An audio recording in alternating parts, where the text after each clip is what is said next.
Eto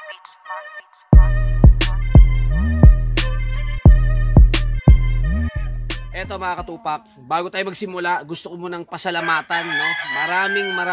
Maraming salamat doon sa mga solid supporters natin na nanood, pumunta sa Pasay Coliseum para mapanood ng live yung laban natin. Okay? Ayan mga katupak, no? Sobrang nakaka-appreciate at syempre maraming salamat doon sa mga subscribers natin, financer natin na nagtiwala.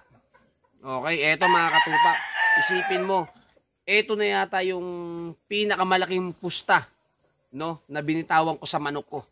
Okay mga katupak, yung laban natin sa Pasay, dalawa yung dala nating manok, isa lang yung napalaban dahil yung isa wala nang kapares, wala masyadong manok sa Pasay. Yung isa napalaban natin, mga katupak, ang pinarada natin 110K. Grabe talaga, kahit ako nung nginig din ako, talagang grabe, sobrang pressure din sa akin kasi nga napakalaking pera nito, no? May financer tayo, nagpadala 44K, yan si Pops Virgo, 44K yan. Meron pang pumunta ng live, yung mga katupak natin, meron namang taga Batangas, nagpadala ng 11K, talagang solid, ano? Yung pumunta, sumabay, umabot ng 110K, mga katupak, ano? Yun nga sinasabi ko sa inyo, maganda sa Pasay kasi nakakasakit gaano kalaki yung pustang. So yan mga katupak, eto ang nakalaban natin yung bulik, yung sa atin mayahin. Okay, napakaganda ng arangkada ng manok natin, napakaganda ng unang ginawa, no? Una sa kanya, pangalawa, pangatlo, talagang lamang na lamang sa paluan. Eto mga katupak, talagang mahiwaga talaga ang sabong. Isipin mo, no, perang-pera na, talagang perang-pera na, talagang bibilangin mo na, kumbaga, sintensya na lang ang kulang, panalong-panalo na yung manok namin, ano? Permis nasa ilalim yung kalaban, pinapaliguan ng palo yung kalaban at habol hininga na. Naghahabulan ng hininga yung kalaban natin. Mga katupag, pag ang manok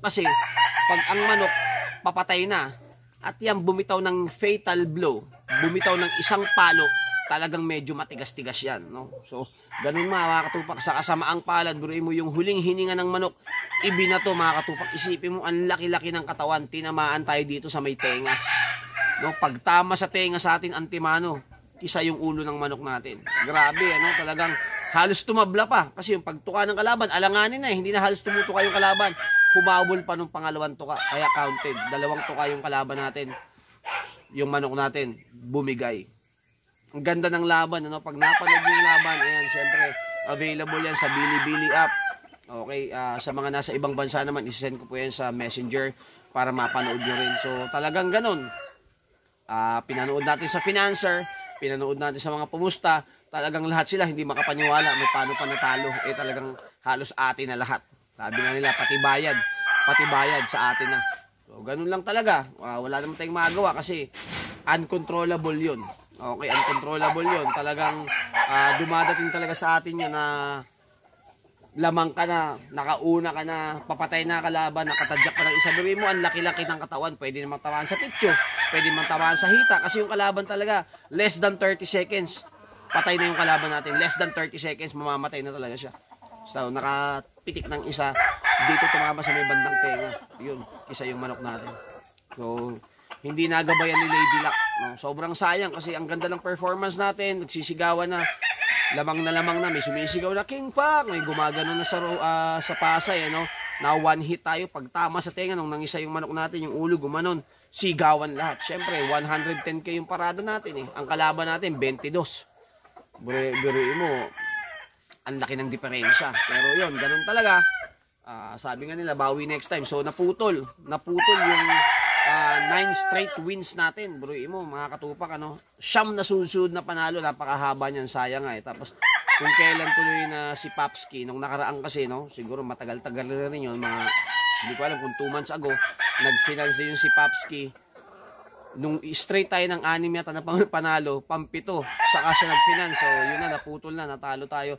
Ngayon namang 9 straight wins, kasi ganyan nga tayo, mga katupak, ano? Meron talaga tayong winning streak na napakahaba. So, syempre, hindi naman pwedeng laging Pasko, sabi nga nila. So, yan, pang-siyam. Eto na, mga katupak, ano, yung pandigmaan natin sa Pasay na disgrasya. So, naputol yung pang-siyam na panalo natin. Pero, syempre, kagaya ng sinasabi ko palagi, mga katupak, no, alam nyo kung paano ako bumawi. Yan, alam nyo kung paano ako bumawi. alam niya kung paano tayo rumesbak. So, abangan nyo yan, mga katupak, no? Pasay, ayan. Salamat, no? Salamat sa magandang laban. Hindi ko kilala yung nakalaban natin, pero shoutout po sa inyo. Kung mapanood nyo to, congrats po sa inyo. Magaling din yung manok nyo, ano? Talagang nagtibay. Nagtibay din talaga yung manok nila. At bago mamatay yung manok nila, bumitaw ng isang fatal blow. Tumama sa tenga ng manok natin. Talagang duling yung manok natin. Pero yun, ang ganda ng performance, ang ganda ng laban. Wala namang masabi yung mga pumusta kasi nakita naman nila na talagang ginawa lahat ng manok natin para maitawid yung panalo. Pero yun nga, mas pinaboran ni Lady Luck yung nakalaban natin. Kasi yun yun talagang buenas na. Kasi isipin mo, papatay na kalaban, nakatadyak, ulo pa tatamaan. Okay, so yan, syempre, salamat ng marami, salamat sa mga solid supporters natin. Alam niyo naman ako, win or lose, alam niyo yan, mga katupak, no? So ngayon, hindi tayo pinalad, hindi tayo sinamahan ng buenas, natalo yung nilaban natin. So sa Sunday, magbabalik tayo dyan sa Pasay. Ayan, Pasay, abangan nyo uli ako dyan. Gaganti kami, no? Babawi tayo. Rest back tayo, mga katupak.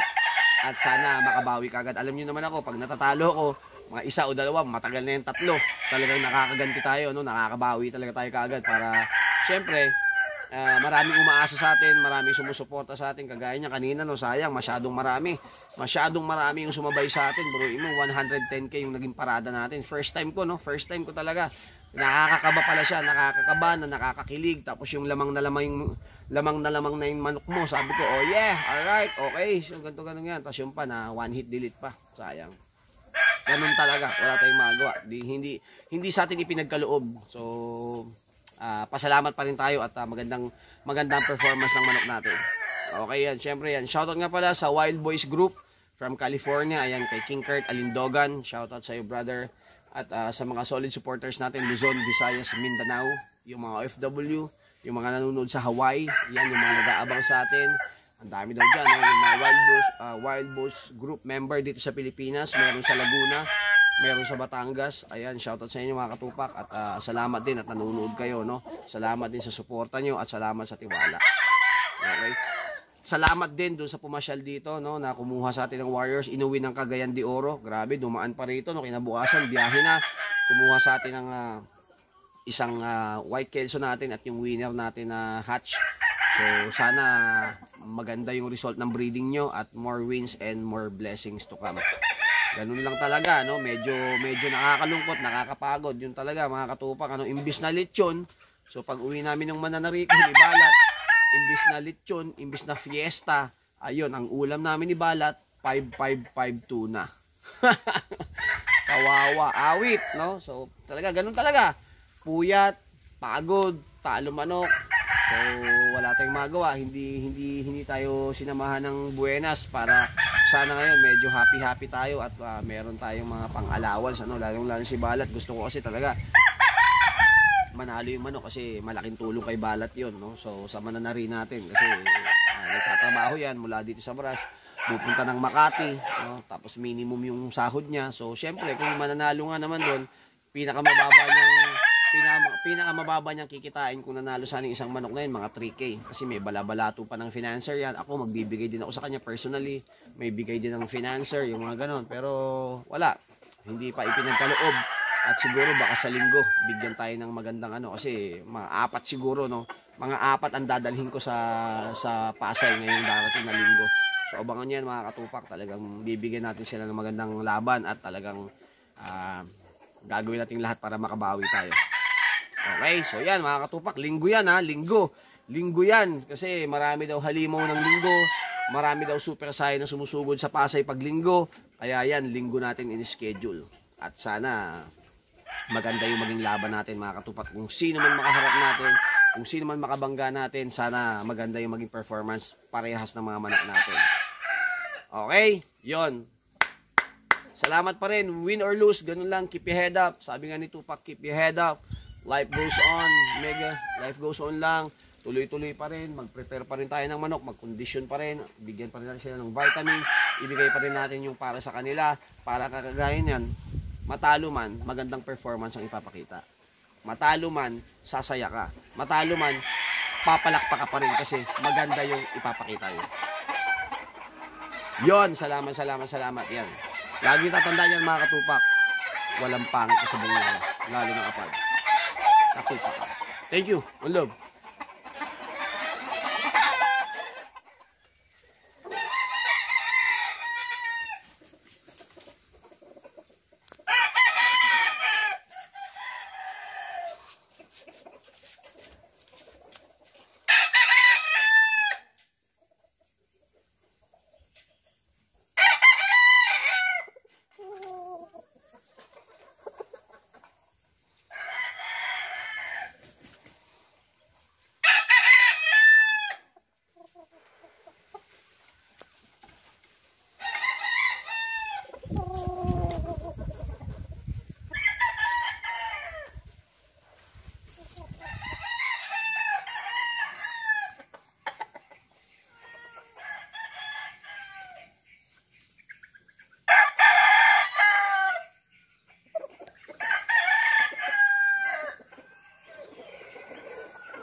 Sa kaharian ni King Pac, lagi niyong tatandaan to. Para maging mabuting sabungero kayo, para maging okay tayo lahat, dapat maging tunay kayo. Honest dapat tayo sa isa't isa. Pagkakatiwalaan ka, meron kang paninindigan sa sarili. In the future, maaabot mo kung ano yung gusto mo. Basta magpakatotoo ka lang.